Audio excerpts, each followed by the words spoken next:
Assalamualaikum. Si Pu Udin tengah menengok jaring. Hari ni kita menyala ikan. Tengok ikan yang kita ada. Tengok. Kita nak menyala ikan hari ni. Padu-padu punya. Kita ambil saiz A punya. Ini bukan saiz kecil-kecil ni. Ni nampak tu. Ini yang biasa punya, yang sedang hanyir. Ini penuh. Dekat sana ada satu lagi. Alhamdulillah, semua saiz grade A punya.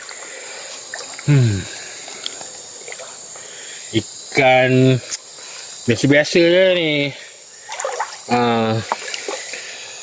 Takat seluar ni, seluar hitam ni. Besar-besar macam ni je. Lepas tu member dia besar ni. Kecil kan, besar lengan saya. Besar sikit je.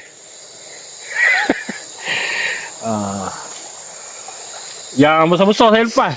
Yang kecil-kecil je saya ambil. Biar besar tu buat induk.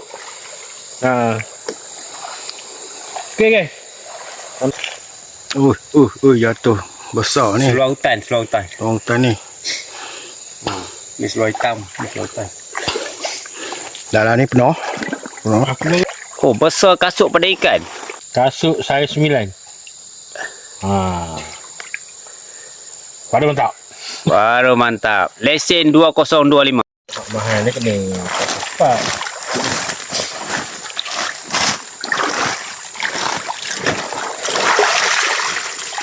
Tak boleh mantau lu. Habis.